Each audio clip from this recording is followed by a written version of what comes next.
How's it going, guys? So I'm a little bit further away from the camera than usual today, but it's because I wanted to talk about this kit. If you follow me on Instagram, which you really should, uh, hillbilly underscore in underscore Agartha, almost the exact same as it is on YouTube. Very active there. Go follow me. But if you follow me on Instagram, you'll know that I already talked about this post, but I wanted to do a bit of a shorter video just talking about the use case for something like this. So let's go ahead and get into that. So in my mind, you hear a lot of people talk about how they make these. I think it's mostly nylon companies. They make these arbitrary distinctions between placard style chest rigs and split rigs and battle jackets and stuff like that is, being for one thing or the other, or being better at one thing than the other. I think for the most part, it's all marketing. I use this as, essentially the same as I would a plate carrier or a placard style chest rig. It is a method for carrying a fighting load. However, this one specifically has had the most thought that I've ever put into it in one system, and it allows me to carry as much as I possibly can organically to one piece of kit. So, getting into it, I've got two GP pouches, one for nods, one for carrying my admin gear, my multi-tool, my red lens headlamp, all stuff like that. I've got a compass pouch in the form of a box cutter gear zap pouch on this side, and a smoke grenade pouch that's empty right now. I've got two double mag pouches to keep some mags out of the weather. These mags that I have mirrored on either side, these mag pouches, they have Kydex in them. Originally, they were 308 mag pouches, but I altered them to be able to hold Kydex inserts, and now they hold 5.56 mags pretty good. I've also got some tourniquets lashed to my GP pouches, and I've got an IFAK right here in the form of a dangler rigged up underneath this. This is also organic to the rig. I've got some Ranger beads, some pace counting beads to go with my land navigation stuff. I've also got my Garmin here. I've got some redundancy in land navigation. I guess you could say some redundancy in ammo too. This rig has the capability to carry 12 mags, although now it's only got 11 in it. I don't like having one right here. I feel like it's the hardest to get right here. It's easier, honestly, to get one from behind here than it is behind this one. So, oh, and the most important piece, the piece that really ties it all together, so to speak, is this Haley Strategic flat pack I have in the back. With that, it kind of turns it into almost like a battle jacket, like the Pattern 83, I want to say, from South Africa. It it really extends its ability to be able to carry loads and to carry a lot organically to the chest rig, which is really the entire plan with something like this. So why would I even build a chest rig, or I guess maybe an Ursat's battle jacket? Why would I even build something like that in the first place?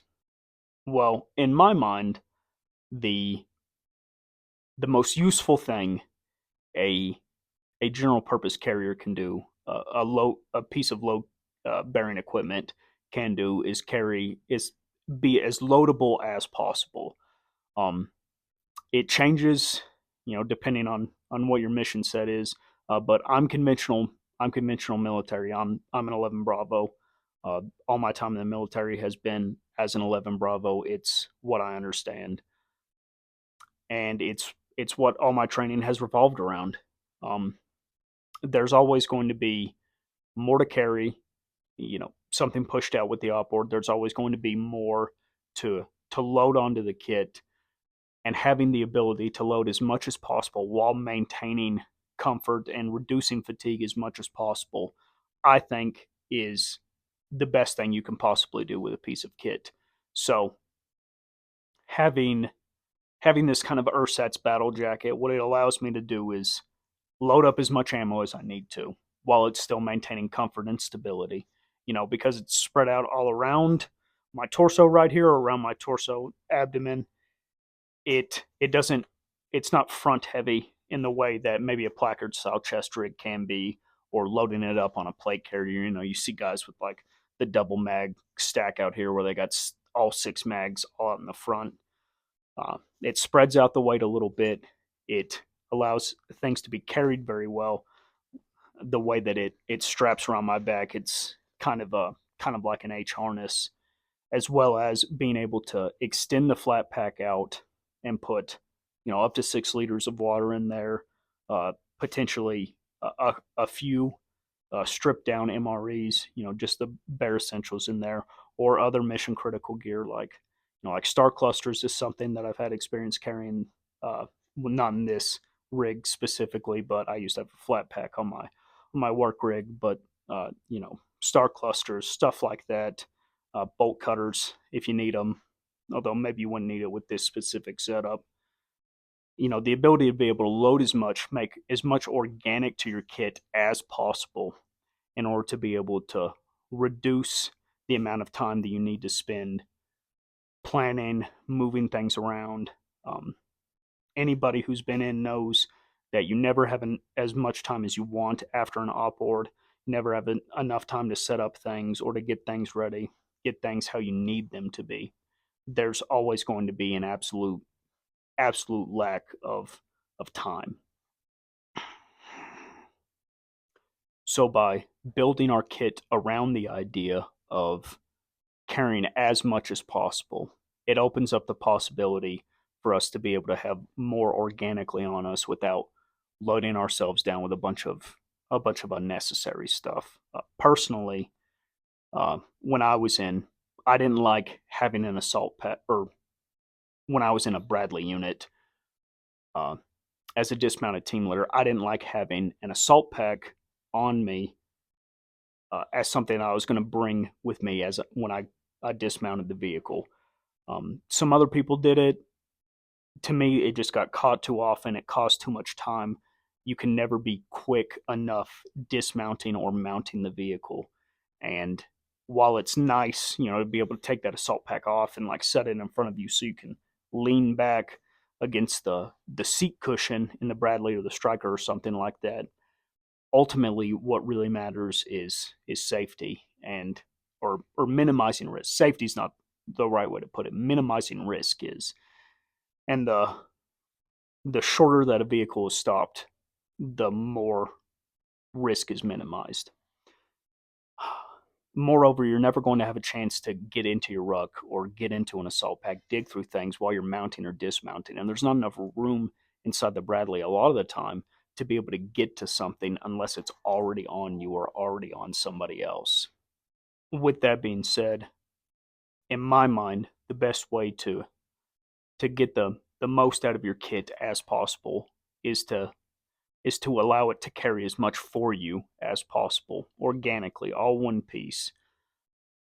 It does, or it can increase fatigue to not have the ability to be able to take things off. You know, while you're in an observation post or in on a stationary position.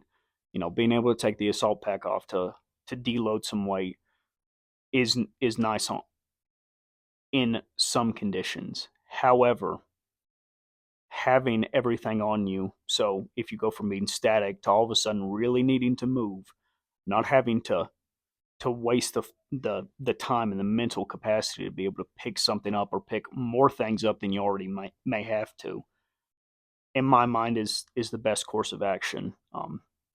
But as I said, this these solutions that I've taken to these problems are things that I've faced in training.